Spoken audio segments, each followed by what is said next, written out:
estás hoy? Buenas tardes, te doy la bienvenida a Todo tiene un porqué en la televisión pública. Hoy volvemos a las ciencias naturales. Vamos a enfocarnos en el estudio minucioso de las aves. Vamos a estudiar cuáles son sus posibles clasificaciones, cómo pueden volar las aves, cómo se alimentan, de qué forma construyen sus nidos, cómo se comunican las aves, y vamos a revisar también, por supuesto, todas sus características anatómicas, cómo son sus alas, cómo son sus plumas, sus huesos, su pico, la función de la cola. De todos esos temas estaremos hablando esta tarde. Las aves, emprendemos vuelo ya, si te parece, y recibimos a nuestro primer invitado. Hoy nos visita Manuel Encabo.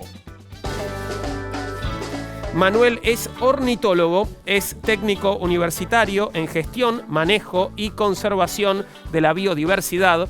Es fundador y codirector del proyecto Águilas Crestadas Argentinas. Suma más de 15 años de experiencia trabajando en el estudio y la conservación de aves amenazadas en Argentina. Y es también, parece, un gran imitador de aves, pero no se lo voy a pedir ahora. ¿Cómo estás, Manuel? ¿Todo bien? ¿Cómo estás, Juan? Gracias por venir. No, por favor, gracias por invitarme. Un placer. Bueno, empezá contándonos qué son las aves, Manuel.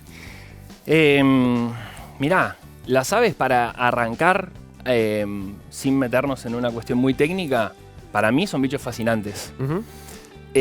Son como si fuesen superhéroes. Imagínate que viven en todo tipo de ambientes, en los ambientes más extremos que te puedas imaginar, en los desiertos más increíbles, donde el hombre no podría vivir sin asistencia, casi en el fondo del mar, en las cumbres, donde no hay oxígeno. En todos esos lugares hay aves. Bien. Pero básicamente estos animales, denominados aves, son los representantes actuales de los dinosaurios. Bien. ¿No? O sea, nosotros pensamos, ¿qué son las aves? Aves, ¿no? Directamente. Pero si nos ponemos, hacemos una retrospectiva bastante larga, ¿no? Con varios millones de años. Tienen todos los caracteres heredados de los dinosaurios. Bien, a eso vamos. ¿Cuáles son las características comunes a todas las aves? Las características que definen a las aves son las plumas, ¿sí? Y los huesos huecos. Bien. O sea, nosotros cuando vemos un ave, lo primero que vemos son sus características externas, ¿no? ¿Y qué vemos? Plumas. Sí. Bueno, la pluma es una estructura que son escamas modificadas, ¿sí? Es una estructura dérmica, como si crece del mismo lugar que nuestros pelos. Y nada más de que desde esa estructura dérmica se desarrollan esas plumas. Las plumas tienen diferentes funciones, se podría decir. Tenemos tres tipos de plumas básicas. Las que son las plumas de vuelo, que son las que vemos como si fuesen los dedos, ¿no? Las que le permiten mover el aire para desplazarse, a las cuales son voladoras, ¿no? Hay otras que no vuelan. Sí. Las retrices, que son las de la cola, que son el timón, las que le permite dirigirse. Y las otras que son plumas más pequeñitas, que van cubriendo el cuerpo, ¿no? Que son plumas cobertoras, que lo que hacen es aislarlas del medio ambiente. Vamos a volver sobre las plumas, sobre el vuelo y sobre la cola de las aves en un ratito, pero contame qué tamaño pueden llegar a tener las aves. Las aves son... O sea, todo lo que vos ves en las aves refleja su diversidad, ¿sí? Tenés colibríes mínimos, porque aparte dentro de los colibríes hay, por ejemplo, colibríes así, pero aparte hay algunos colibríes que son enanos, así. Y tenés hoy aves vivientes gigantescas, como por ejemplo un avestruz, en África, el cóndor, el albatros, que son bichos que llegan a 3 metros 20 de envergadura. Son bichos muy grandes, ¿sí? Pueden llegar a pesar 12, 13, 15 kilos. Para un ave, imagínate un cóndor, ¿no? Que mide este tamaño aproximadamente. Pero con las alas desplegadas. Pero con las alas desplegadas es un bicho muy, muy grosso. Y aparte tenemos que pensar que tenemos en nuestro haber fósil de las aves más grandes que hubo en el mundo. El Argentavis magnificens, por ejemplo, era un cóndor gigantesco que vivía en las zonas de las Pampas y la Patagonia. Es un bicho que está extinto, pero era, imagínate un cóndor, pero del doble de tamaño. 7 metros de envergadura. Impresionante. No, tremendo. Bichos muy increíbles. ¿Y cómo son las patas de las aves, Manuel? Variables. Ok. Tenemos también, o sea, lo que te decía antes, tiene una gran diversidad estos bichos. Imagínate que hay patas para ir a lo que solemos conocer, ¿no? Lo que tenemos en nuestra cabeza. Un pato. Sí. Un pato tiene las patas, tiene 3 dedos hacia adelante, generalmente tienen 4 dedos. 3 dedos hacia adelante y uno hacia atrás, en general. Algunos tienen 3, algunos que tienen 2, algunos tienen todos hacia adelante. Pero, por ejemplo, un pato tiene membranas entre sus dedos, ¿no? Membranas interdigitales. Para nadar, ¿no? Exactamente, que le permiten nadar. Pero, por ejemplo, hay otros animales, por ejemplo, un macá, que también es una ave nadadora. Lo que estamos viendo son patas de pato, en este momento en pantalla. Ah, mirá, ¿no? espectacular, sí. Justamente, patas de pato. Esas patas, como tienen 3 dedos hacia adelante con una membrana interdigital. Después hay otro tipo de patas que también son nadadoras, porque tenemos en la cabeza que esas son las patas de nadar. No, Sí. ¿entendés? O sea, hay otras, por ejemplo, los macaes, que tienen como si fuese una membrana que recubre cada dedo. ¿Viste? Una cosa así. Entonces, cuando van hacia adelante, esa membrana se pliega hacia atrás, reduciendo la fricción, y cuando empuja, ¡bum!, se abre, por ejemplo. Bien. Después tenemos patas caminadoras, como los avestruces, los ñanduces, de las chuñas, uno de mis animales favoritos. Y después, por ejemplo, otra muy, muy común de tener en la cabeza son las patas de las águilas. Claro. ¿No? De las rapaces. Son patas que están... Son garras, ¿no? Exactamente. O sea, son patas que están... ¿cómo se llama? Adosadas a garras súper desarrolladas, porque casi todas las aves tienen garras, pero imagínate pequeñitas. Ahí las tenemos en pantalla también. Y ahí, por ejemplo, lo que se puede ver también son las plumas. ¿Y viste que tiene escamas? Sí, sí. Bueno, eso también las asocia con su pasado dinosauresco. Pasado. Claro. Porque son siguen dinosaurios. siéndolo, claro. Forman parte de ese equipo. Esas patas están súper adaptadas para su método, para su modo de vida, que es atrapar a otros animales. Y a propósito de eso, ¿de qué se alimentan las aves? También hay mucha variedad, me imagino, ¿no? Tremendo. Imagínate que las aves comen semillas, frutos, hojas, liban néctar, comen savia, se comen otros animales, pescan, de todo, ¿sí? Pero bueno, esto tiene que ver también con su gran capacidad de adaptabilidad. O sea, están en todos lados, pueden alimentarse casi de cualquier cosa. ¿Y hay algunas que comen piedras? Bueno, comen algunas piedras, pero no las comen como su sustento. Bien. O sea, vamos a poner como ejemplo un animal que es exclusivamente herbívoro o, por ejemplo, semillívoro, granívoro, semillívoro está mal. Lo que hacen es... No tienen dientes como nosotros. Claro. Algunas aves prehistóricas conservaban dientes, pero las actuales no las tienen. Tragan casi todo entero, a menos, por ejemplo, las águilas que van rompiendo. Pero, por ejemplo, un avestruz o un animal más pequeño come una semilla entera, fruto entero, no tiene manos para romperlo ni dientes. ¿Y usa las piedras para eso? Y tienen un estómago también que está dividido. Y uno es muy muscular, pero comen esas piedras que les ayudan a triturar todo eso para poder digerirlo. Porque imagínate para un bicho, la típica, ¿viste? Documental viejo, le dan una naranja, ¿viste? A un avestruz y le baja una naranja gigantesca, así. ¿Cómo te pensás que lo rompe? El estómago hace todo un trabajo, pero incorporan esas piedras. Aparte, hay algunos bichos buceadores, por ejemplo, como los biguaes, los cormoranes, que ingieren piedras como lastre. Bien. Porque huesos huecos, como habíamos hablado antes, plumas, mucho aire, ¿no? Son livianos para volar. No es tan sencillo ir hacia las profundidades para bucear. Tenemos un informe sobre otra ave que le gusta zambullirse en el agua, es el pelícano. Vamos a hablar de la bolsa de los pelícanos, ese pico tan particular que tienen. Te lo presentamos y seguimos conversando. Manuel, ¿te parece? Dale, Juan. Los pelícanos. Los pelícanos son aves que se caracterizan por su largo pico que cuenta con un gran saco gular, como se denomina la bolsa de piel que usan para capturar a sus presas y drenar el agua recogida antes de tragarlas. Principalmente son animales acuáticos, por lo que tienen patas cortas y robustas, con los 4 dedos unidos por membranas interdigitales. Cuando el ave vuela, las emplea para disminuir su velocidad al momento de posar, por lo que actúan como aerofrenos. En cuanto al plumaje, es predominantemente claro, a excepción de los pelícanos pardos y peruanos. Su pico, saco y piel facial no está cubierta por plumas, y antes de la temporada de cría, en todas las especies estas zonas adquieren colores brillantes.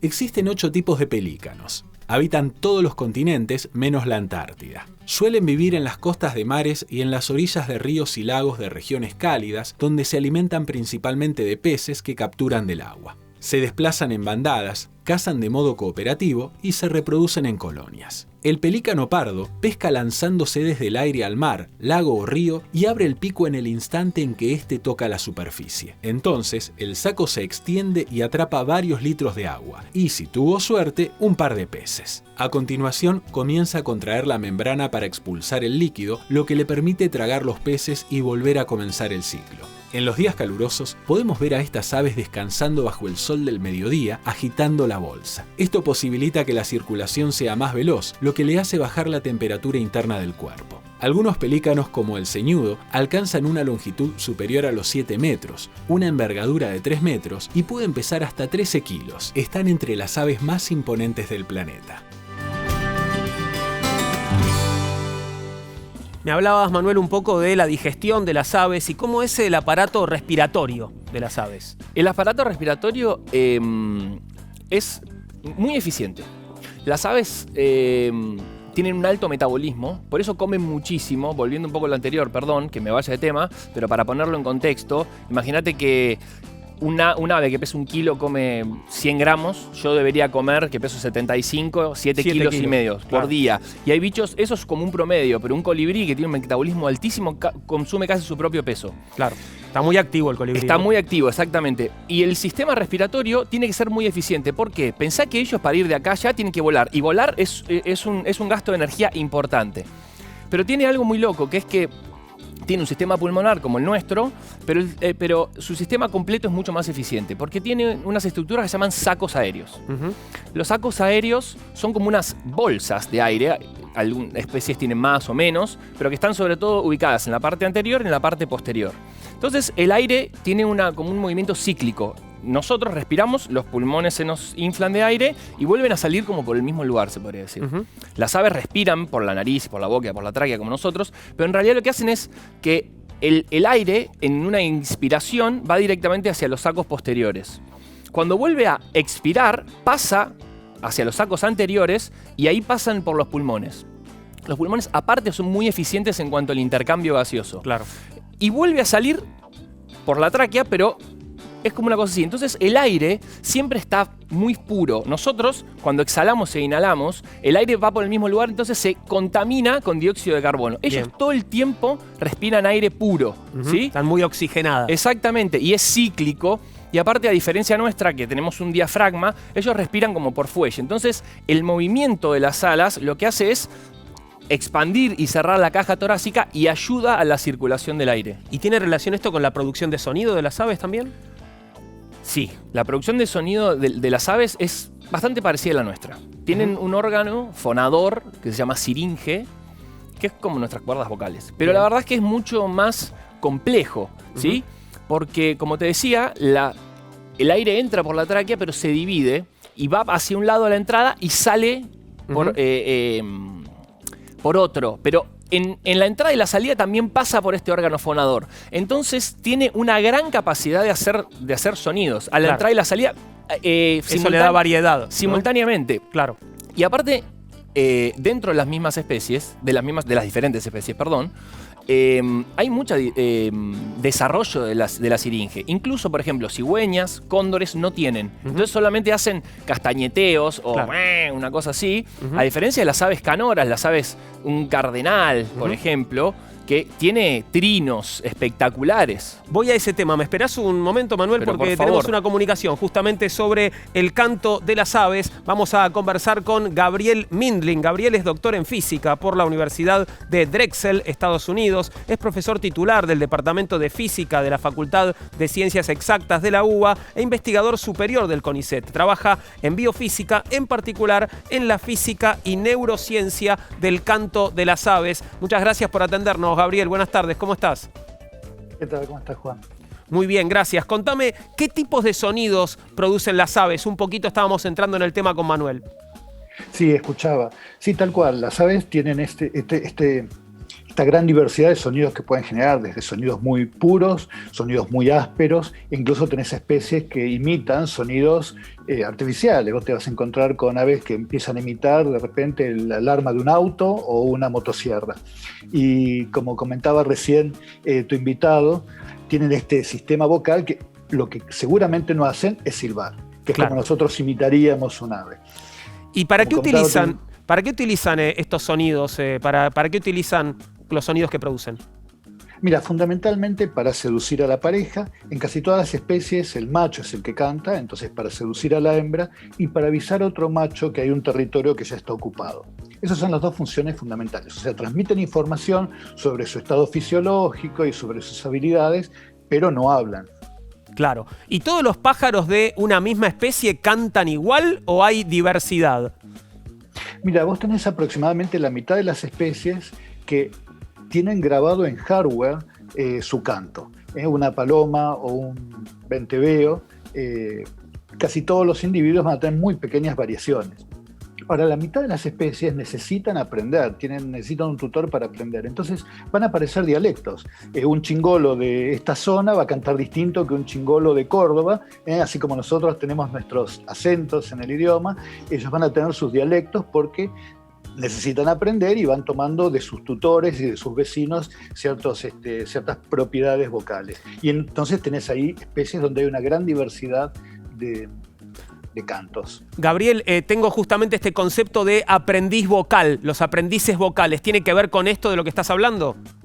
Exactamente. Vos tenés un 40% de las especies de aves necesitan, igual que nosotros, escuchar un adulto cantar para poder cantar, hablar en nuestro caso, para poder tener las vocalizaciones típicas de la especie. Por ejemplo, un canario, un diamante mandarín, un cardenal, de chiquititos, balbucean, hacen sonidos que vos no reconocerías como el canto típico de la especie, y después de practicar un montón llegan a cantar como un adulto normal, cosa que no ocurre con un venteveo, que va a cantar desde que empieza a cantar siempre lo mismo y no va a haber ninguna experiencia, ninguna necesidad de escuchar a un adulto.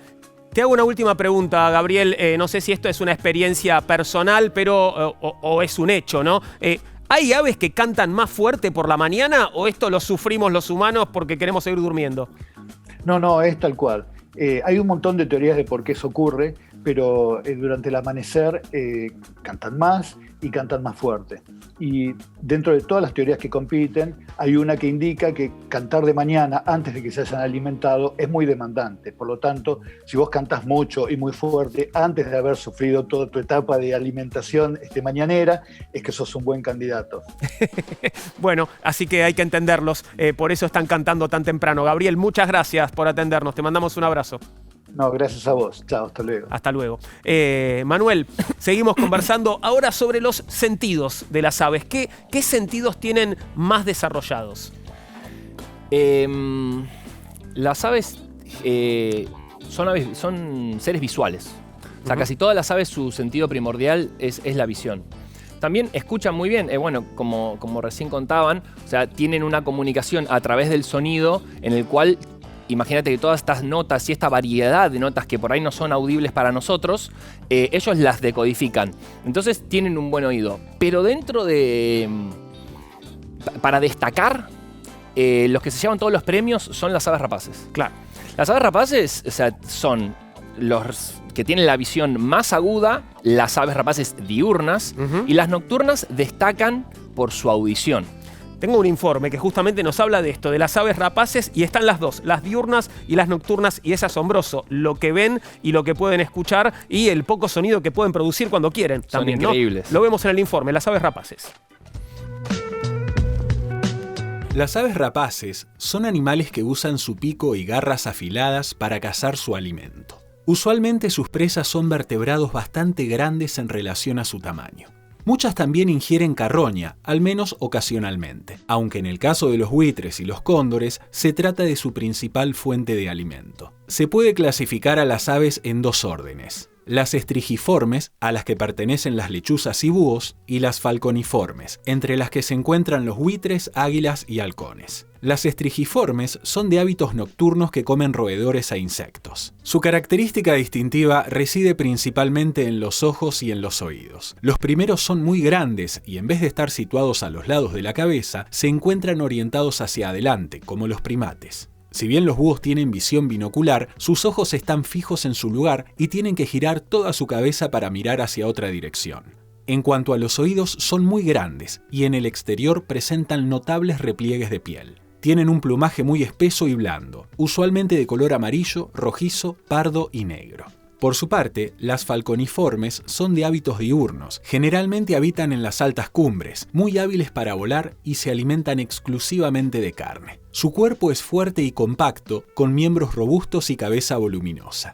Además, cuentan con un pico fuerte y cortante que se parece a un garfio. Sus patas son relativamente cortas, con dedos largos y fuertes, armados de uñas agudas y sólidas. En el caso de los buitres, debido a que se alimentan de cadáveres, tienen las uñas romas y carecen de potencia y habilidad para prensar. El plumaje de las falconiformes es compacto y elástico, de colores poco llamativos, con predominio de los grises, ocres y azulados. Su visión es realmente muy aguda, al punto de que un halcón sacre es capaz de ver una abutarda, un tipo de ave de tamaño mediano, a 10 kilómetros de distancia. La retina tiene dos fobias, como se llama al área donde se enfocan los objetos, especialmente capacitada para la visión del color.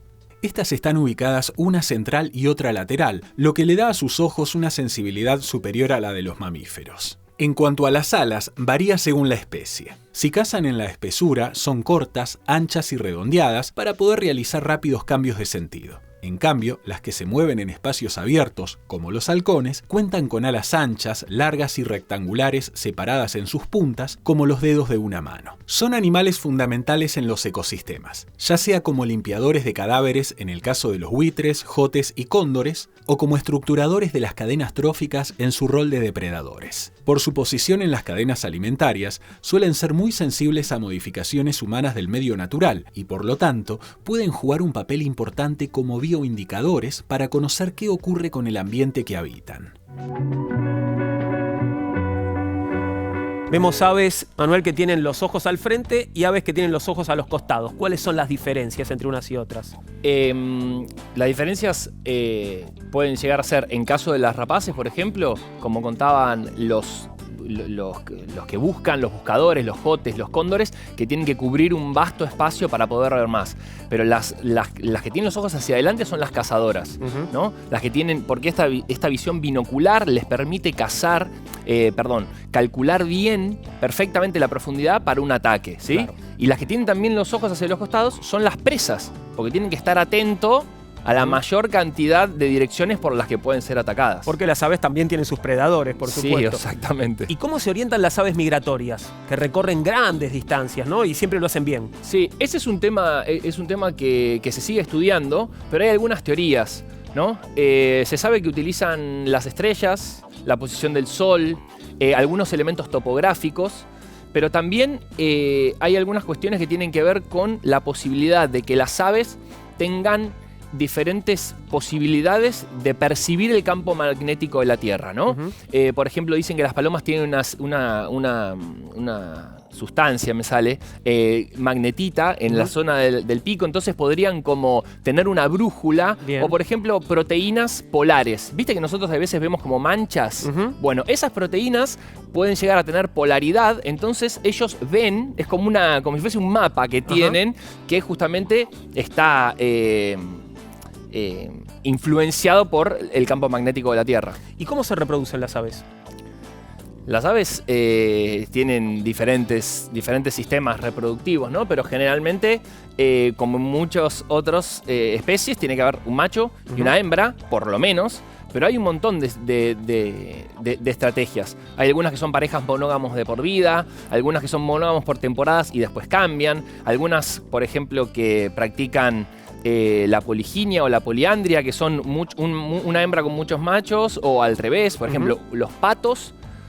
Un solo pato se muestra y pelea con todos los demás y tiene como un harén de hembras, pero después las hembras hacen su propio nido. Eso, ¿todas hacen nido? ¿Todas las aves hacen nidos? No.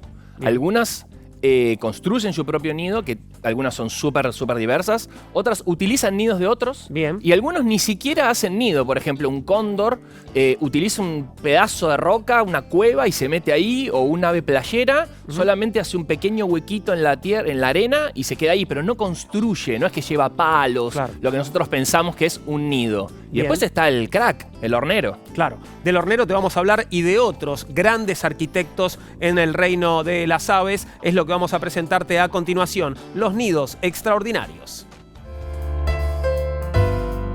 Las aves son grandes arquitectas y constructoras, y algunas especies se destacan por el tamaño, la complejidad y la forma de sus nidos. En el caso de los tejedores republicanos, que viven en Botsuana, Namibia y Sudáfrica, son pequeños, marrones y poco llamativos. Sin embargo, tienen una particularidad que los vuelve sumamente interesantes. Hacen los nidos más grandes del mundo.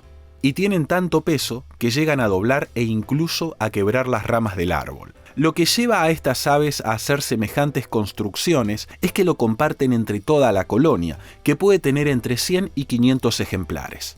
Los nidos son estructuras fuertes e impresionan no solo por su tamaño, sino también por las características de su estructura interna. Con un criterio arquitectónico sofisticado, cuentan con una entrada principal y también con un conjunto de entradas secundarias. Algunas se encuentran debajo del nido y cumplen una doble función. Por un lado, los protege de aves predadoras más grandes como los halcones y además evitan que el nido se inunde cuando llueve. En el interior hay pasillos y habitaciones bien delimitadas. Además, las paredes están diseñadas para protegerlos de las temperaturas extremas. Por su parte, los formidables nidos de los horneros son conocidos por parecerse a un horno de barro. En su construcción trabajan los dos miembros de la pareja y generalmente lo ubican en un sitio visible como ramas gruesas de árboles, techos, alambrados o postes de luz.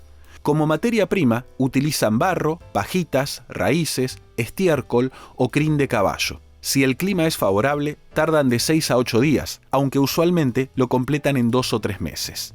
El interior del nido está dividido en dos áreas. La parte más grande está reservada para la cría, y la más pequeña es la continuación de la entrada. Pesa 4 o 5 kilos y es capaz de soportar hasta 100 kilos y adversidades climáticas durante años. Pero aunque se conserve intacto, los horneros todos los años construyen un nido nuevo o más. A veces lo hacen sobre el anterior y lucen como edificios de departamentos de varios pisos. Otra familia de aves arquitectas son los hirundínidos, que comprende a las golondrinas y los aviones. Son pájaros de tamaño pequeño o mediano que se alimentan de insectos en vuelo y construyen elaborados nidos de tierra o arena y de algas con una mezcla de saliva y plumas. Los ubican en paredes o en cavidades de acantilados o grutas, excepto una especie que excava una madriguera en paredes arenosas o de tierra blanda.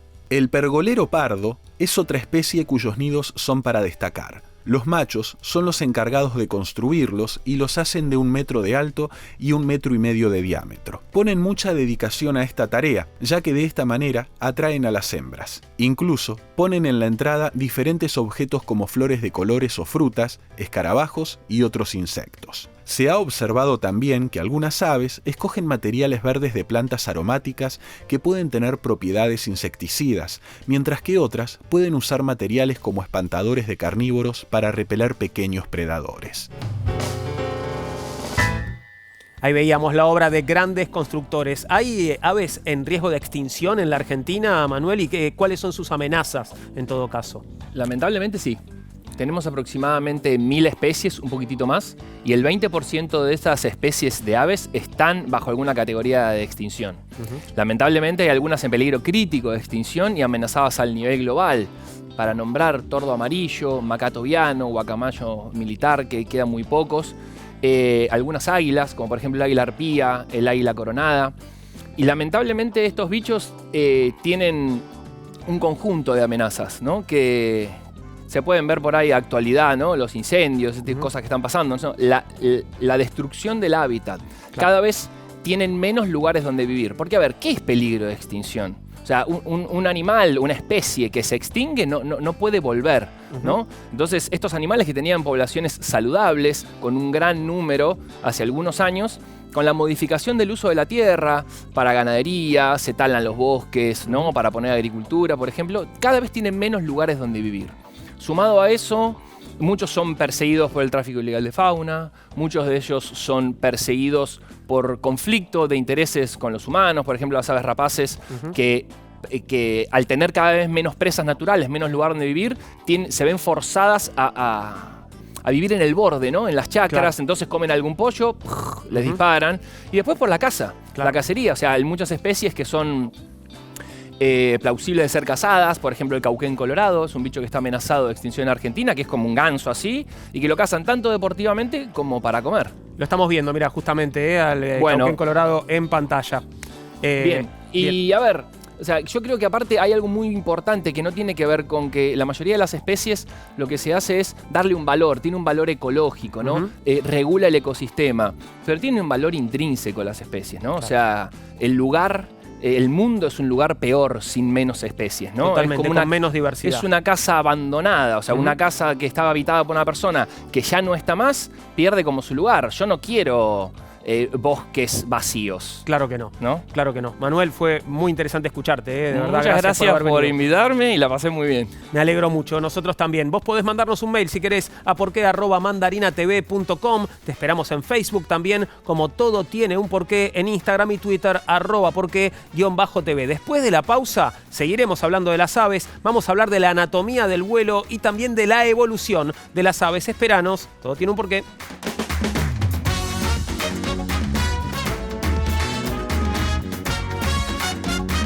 Continuamos con Todo Tiene un Porqué, como te adelantaba. Vamos a hablar ahora, seguimos hablando de las aves y vamos a hablar de la anatomía de su vuelo y también de su evolución. Para eso convocamos a un nuevo invitado. Hoy nos visita Federico Agnolin. Federico es doctor en Ciencias Naturales, se desempeña como investigador adjunto del CONICET y es especialista en dinosaurios carnívoros y la transición dinosaurio-ave. ¿Cómo está, Federico? ¿Todo bien? Todo bien, Juan. Muchas gracias por venir. Contame, ¿cómo logran volar las aves? Bueno, es complicado porque las alas, como nos decía Manuel hace un rato, son estructuras bien complejas, pero básicamente es un sistema parecido al que tienen los aviones. Vos viste que en un ala tenés la parte de abajo, que es prácticamente recta, y la de arriba, que es algo abombada. Bien, la de los aviones son así, imitando las de las aves, ¿no? Exactamente. Bueno, eso que genera corrientes diferentes de aire. O sea, el aire que pasa por abajo pasa derecho, más rápido, y el de arriba tiene que dar una curva. Estas diferencias de velocidades generan una diferencia de presión y eso hace que el ala se mantenga en el lugar, no se caiga. Bien, bien. A grosso modo, ¿no? Y entonces hay dos fuerzas ahí que están actuando simultáneamente para el vuelo del ave. Exactamente. Y una de las fuerzas, si querés, más importantes es la fuerza vertical, la fuerza de empuje, la fuerza que el ave va a hacer en un comienzo para despegar del suelo, ¿no? ¿Y cómo lo generan? ¿Cómo generan esa fuerza, ese empuje vertical? Claro, bueno, eso se genera por los terribles músculos que tienen. Las pechugas de pollo son los músculos que están al costado de lo que es el esternón, digamos. Esos músculos poderosísimos, muy grandes y ricos también, son los que justamente generan el movimiento del brazo de arriba hacia abajo y bueno, es lo que permite ese primer empujón tan importante para poder despegar del suelo. Claro, necesitamos este impulso para contrarrestar otra fuerza, ¿no? ¿Cuál es la otra fuerza que está en juego? Bueno, la fuerza de gravedad sería. Claro. Y así entonces es que lo logran. ¿Cómo influyen las plumas en esta habilidad o capacidad que tienen las aves para volar? Bueno, las plumas justamente son las que le dan la forma al ala, pero además son estructuras muy móviles, muy elásticas, digamos, de alguna manera. Toda la forma de las plumas y de cada pluma que va a estar en el ala va a tener que ver con la forma de vuelo que tiene el ave. Tenemos diferentes tipos de plumas, tenemos las que se llaman primarias, que están acá en la zona que sería de nuestra mano, secundarias, tenemos plumas que están en el pulgar, que se llaman álulas. Todo este sistema de plumas lo que hace justamente es brindarle diferentes movimientos, la capacidad de frenar, la capacidad de esquivar obstáculos. Es decir, las plumas se mueven todas en conjunto, dejan pasar aire entre sí, es decir, es un sistema bien complejo. Tengo un informe sobre la estructura de las plumas. La pregunta es, ¿para qué sirven las plumas de las aves? Nos lo estás contando. Si te parece, lo vemos y seguimos conversando, Federico. Dale, bárbaro. Ahí va, las plumas. Las plumas son la estructura componente de la cubierta exterior de todas las aves modernas, la única clase de animales que cuentan con ellas. Son responsables de la termorregulación, aptas para retener bolsas de aire cerca del cuerpo y mantenerlos calientes, entre otras funciones. También preservan del viento debido a su contorno fuerte. Pero además están hechas de queratina, que es resistente tanto al agua como al desgaste. Otra particularidad es que son impermeables, por lo que las aves permanecen secas bajo la lluvia, mientras que las de color oscuro las protegen del sol. Sin dudas, su capacidad más destacada es que son las responsables del vuelo, ya que las plumas que crecen en sus alas son muy fuertes y resistentes. Por otra parte, también les permite flotar en el aire utilizando el aire atrapado, en tanto que las aves que son acuáticas, como los cormoranes, las emplean para nadar y protegerse del agua fría. Entre algunas de las capacidades menos conocidas que permiten estas estructuras únicas se encuentra la caminata sobre la nieve, como ocurre con el urogallo. Se trata de un ave parecida a una gallina que vive en áreas nevadas y cuyas patas están cubiertas de plumas en invierno. Esto les permite caminar sin hundirse en el polvo helado. Existen especies que usan a las plumas de su cola como apoyo cuando están en el suelo o subiendo a los árboles. Una de las funciones más asombrosas que tienen es que estimulan la escucha de algunas especies predadoras, muy especialmente la de los búhos. En los discos faciales de estas aves hay plumas que usan para colectar y dirigir los sonidos a sus oídos, y de esta manera ubicar exactamente a su presa en la oscuridad, como si fuera un reflector parabólico. Estas estructuras también permiten que se amortigue el sonido del vuelo, como sucede con las lechuzas, que cazan de noche y cuentan con unos vellos especiales que evitan producir ruido. Otra capacidad es que les permite el aseo, como sucede con las garzas, que tienen pequeñas plumas llamadas plumón que aplastan con su pico y pie para frotarlas contra las otras, lo que les posibilita mantenerlas acondicionadas. Una importante función es el camuflaje, que logra que estos animales puedan esconderse de sus depredadores. Otro aspecto relacionado con la apariencia es el cortejo, ya que los vistosos colores y patrones de las plumas son una parte importante del proceso de búsqueda de pareja y reproducción de las aves, y acaso uno de los rasgos que las convierten en algunos de los seres más bellos del planeta. Esto con respecto a las plumas, pero ya veníamos hablando de los huesos de las aves también son muy particulares, ¿no? Bueno, los huesos de las aves son únicos porque son mayormente huecos. Pero su condición de huecos tiene que ver por dos cosas. Una, que ese sistema respiratorio que nos hablaba Manuel, tan complejo, tan complicado, invade en parte a los huesos. Esto obviamente los hace más livianos. Claro. Por otro lado, si uno corta un hueso de un pollo, va a ver que está mayormente relleno de médula. Esto tiene que ver con el metabolismo elevado que tienen las aves que se relacionan al vuelo.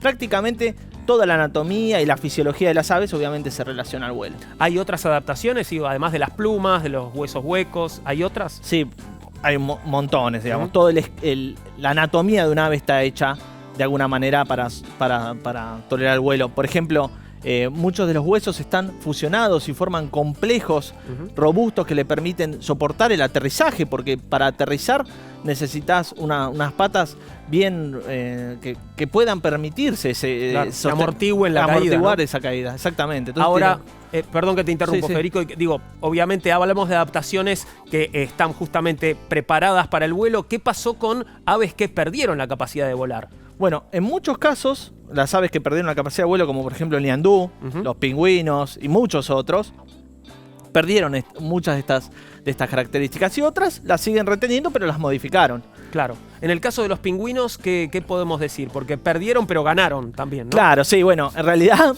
el movimiento del ala lo siguen manteniendo, un movimiento de vuelo, pero en este caso lo utilizan para bucear. Claro. Y bueno, han reducido obviamente las plumas y demás, que mayormente forman una cubierta protectora que los protege del clima frío o del agua, ¿no? Venimos hablando de esto ya en varios programas y lo mencionaba también Manuel, pero ¿por qué decimos que las aves son dinosaurios? Bueno, realmente lo difícil para nosotros, los paleontólogos, es distinguir un ave de un dinosaurio, porque hoy en día uno ve un pájaro volando y dice, bueno, eso claramente es diferente de un Tyrannosaurus. Claro. Pero cuando uno se va hacia los fósiles, la transición es cada vez más complicada. Cuando uno empieza a encontrar animales con características intermedias entre los dos, realmente es difícil distinguir un dinosaurio de un ave. Los dos comparten un cuello en forma de S, que uno lo puede ver en una cigüeña, en una garza lo ve perfectamente, en una paloma no, porque está cubierta de plumas, pero si uno agarra un esqueleto de una paloma, se ve claramente ese cuello en forma de S, que le confiere gran capacidad de movimiento a la cabeza. Bueno, y las patas bajo el cuerpo y no a los costados como en otras lagartijas y demás. ¿Y cuál es el ave más antigua? En esta transición, ¿se puede establecer? Bueno, acá está, esta es la primera de las aves. Bueno, sí, está un ave famosísima, que es el Archaeopteryx, que tiene unos 150 millones de años de antigüedad. Bien. Y ya tiene rasgos de ave. O sea, es decir, pero todavía conserva características muy primitivas. Todavía tiene dientes, todavía tiene una cola larga como la de una lagartija, pero tenía el cuerpo cubierto de plumas, por ejemplo. Bien, estamos hablando de las características de las aves primitivas, ¿no? Había dientes, todavía había dientes, pero ya había plumas. Digo, ¿y cómo se desarrolla la capacidad para volar de las aves, de estas aves primitivas que supongo todavía no volaban, ¿no? Sí. Bueno, en realidad eso está en discusión. No sabemos si volaban o no. Si lo hacían, obviamente no lo hacían de la manera tan espectacular que las hacen las aves vivientes. Porque todavía le faltaba un montón de características anatómicas. Por ejemplo, las aves vivientes tienen una serie de tendones que hacen que el movimiento del ala sea totalmente acompasado, totalmente simétrico. Y estos animales no lo tenían. O la cola, por ejemplo. Estos tenían cola larga como una lagartija. No tenían la cola en forma de abanico que tiene un pájaro actual que le permite maniobrar. Tenemos un informe que da cuenta de las hipótesis sobre el origen del vuelo de las aves, porque entiendo que hay más de una. Las vemos, Federico, y seguimos conversando. ¿Te parece? Buenísimo. Desde hace más de un siglo, la comunidad científica debate acerca del origen del vuelo de las aves. Desde entonces existen dos hipótesis que han dominado la mayor parte de esta discusión. La primera de ellas se conoce como la teoría de corredoras, que establece la evolución que tuvieron los predadores de carrera rápida, cuyas largas colas y brazos contribuían a generarles equilibrio durante sus desplazamientos a alta velocidad. El planteo más nuevo acerca de esta teoría argumenta que los ancestros de las aves fueron pequeños dinosaurios predadores, corredores terrestres, con plumas, algo parecidos al correcaminos en su estilo de caza. Ellos empleaban sus extremidades delanteras para el equilibrio mientras perseguían a su presa. Por su parte, estas patas y las plumas luego evolucionaron de forma tal que permitieron el planeo y más tarde sirvieron para propulsar el vuelo.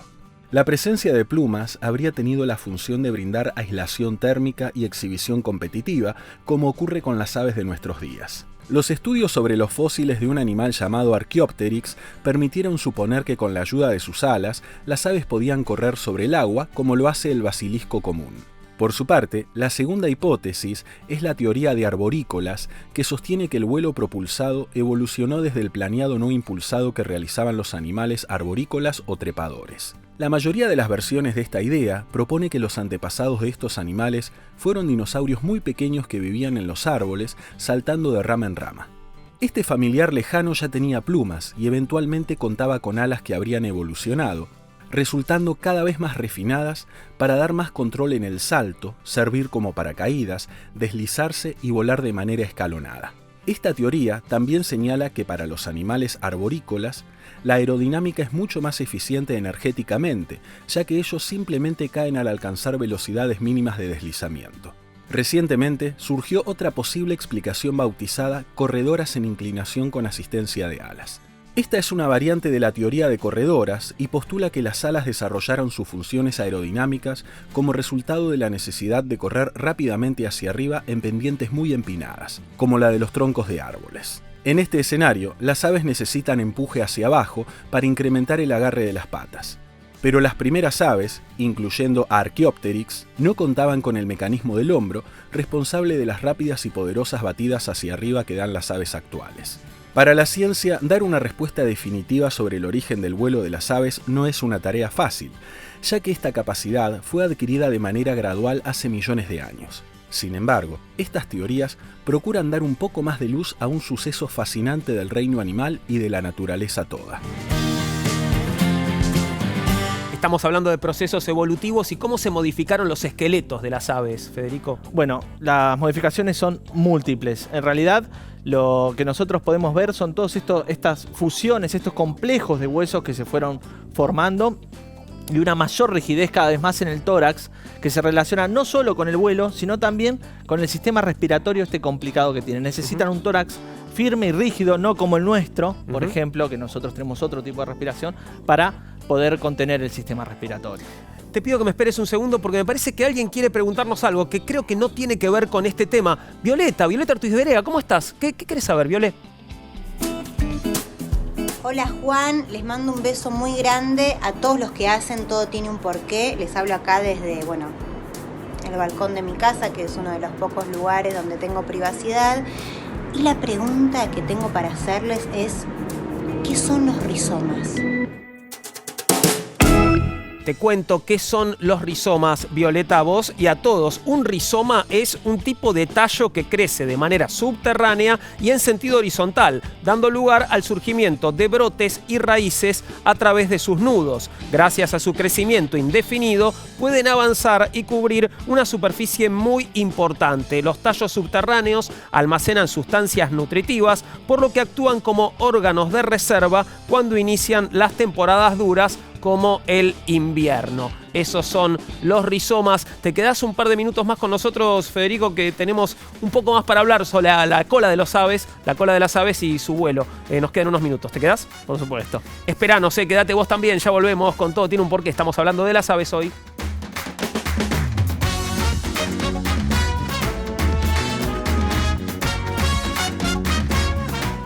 Último bloque de Todo Tiene un Porqué. Estamos hablando de las aves y veníamos hablando, Federico, de las modificaciones anatómicas, ¿no? Que fueron teniendo las aves en su evolución. ¿Qué pasó con sus colas? Bueno, la cola, como charlábamos hace un rato, se redujo muchísimo. Pensá en la cola larga de una lagartija o de un Archaeopteryx a la colita que tiene hoy en día un pollo, ¿no? Claro. Bueno, hay colas y colas de aves y voy a hablar sobre ese tema, si me esperas un minuto, ahora con Diego Tuero. Diego es doctor en Ciencias Biológicas de la UBA e investigador del CONICET y vamos a hablar un poquito sobre las colas de las aves y su relación con el vuelo. ¿Cómo estás, Diego? Buenas tardes. Gracias por atendernos.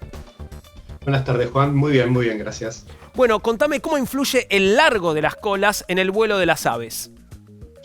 Bueno, el largo de la cola tiene varios efectos durante el vuelo. Ten en cuenta que hay distintos tipos de vuelos y para los tipos de vuelos que implican los giros, que se llaman maniobrabilidad, cuanto más larga es la cola, es más beneficioso porque permite hacer giros con ángulos más cerrados y más rápidos. Sin embargo, para vuelos, por ejemplo, cruceros o vuelos en línea recta, hay un tamaño óptimo de cola que son un poco más cortitas, que implican una maximización de lo que es la sustentación y lastre. Y esas colas tienden a ser más cortitas y en forma triangular. Y saliendo del vuelo, ¿cómo influye la cola en la búsqueda de pareja para la reproducción? Bueno, acá cambiamos de rol de la cola, pasa a tener un rol de señalización, donde las colas de las aves de una forma están dando información de las características de ese portador. Y en la reproducción se estudió, sobre todo en los 80 y los 90, cómo el largo de cola afecta la posibilidad o la probabilidad de obtener parejas, obtener más cópulas con parejas del sexo opuesto. Y se vio que en algunos grupos de aves, como por ejemplo una ave africana que se llama Euplectes progne, es un ave paseriforme unos 15 centímetros con cola de medio metro casi.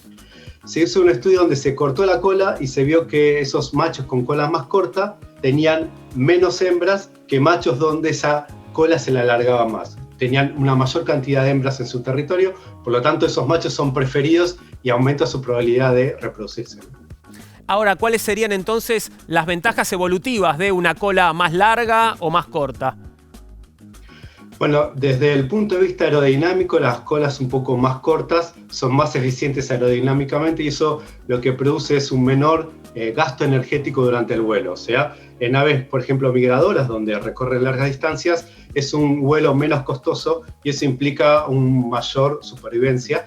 Y en aquellos aves donde necesitan estos giros muy cerrados, por ejemplo las aves insectívoras que cazan en vuelo, eso obviamente les permite capturar de manera más eficiente el alimento y eso repercute en una mayor supervivencia. Por lo tanto, esa es la ventaja evolutiva, una mayor supervivencia.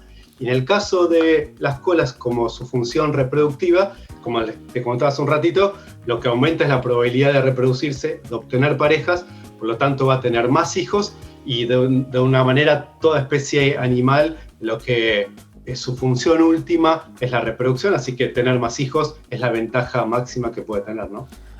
Hay puede ser dos fuerzas evolutivas que están ahí en juego, en tensión.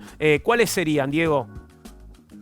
Bueno, para el caso del rol aerodinámico de las colas, la principal fuerza evolutiva es la selección natural, que lo que tiende por lo general es a maximizar la función o la forma de las estructuras. En este caso maximiza su utilidad, que es un vuelo más eficiente, como te comentaba, en los vuelos cruceros de las migradoras, o un vuelo de una forma más flexible, más zigzagueante, en el caso de las aves que necesiten alimentarse de insectos voladores. Por lo tanto, en ese caso, la selección natural va a atender un óptimo de forma y de largo también, que son triangulares un poco más cortitas, y para las insectívoras son colas en forma de V un poco más prolongadas, ¿no? Ahora, en el caso de su rol reproductivo, la selección que actúa es la selección sexual, y este proceso evolutivo lo que tiende a hacer es una selección direccional donde la estructura cada vez se hace más exagerada. En estos casos, bueno, tendrán en mente aves con colas muy elaboradas como los pavos reales, claro, o las tijeretas, un caso autóctono, donde las colas son más exageradas porque las hembras prefieren ese tipo de colas. Entonces se están seleccionando machos con colas cada vez más largas, más elaboradas, y ese proceso selectivo es la selección sexual. Diego, muchas gracias por estos minutos que compartiste con nosotros. Te mandamos un abrazo. Muchas gracias por la invitación. Abrazo grande. Gracias, Diego. Una última pregunta te hago, Federico, antes de la despedida. ¿En qué momento aparecen las aves modernas? Porque nos hablabas del Archaeopteryx, pero bueno, esa fue la primera, ¿no? Claro. Sí, las aves de tipo moderno, digamos, aparecen casi al momento de la extinción de los dinosaurios. Un poquito antes de la extinción, parece que ya tenemos aves modernas. Ya había en Antártida, había acá en Patagonia, así que suponemos que estaban distribuidas ya para ese momento. A partir de ese momento empiezan las aves más o menos parecidas a las que conocemos Claro, hoy. y después que cae el meteorito, las aves estallan y tenemos la diversidad de hoy en día. Y copan el mundo. Bueno, tenemos que cuidarlas igual porque, como veníamos conversando, muchas están en peligro, ¿no? Y queremos que se queden entre nosotros. Federico, muchas gracias por haber venido nuevamente. Gracias a ustedes por invitar. Se nos fue volando, sí, el programa de hoy. Tenemos que irnos ya. Ya vamos a dejarte con Juani Belkov, Andino y Cata Delía, que hacen altavoz a continuación en la televisión pública. Nosotros nos reencontramos, claro, con más preguntas, con la búsqueda de nuevas respuestas sobre otros asuntos, porque todo tiene un porqué. Chau, muchas gracias.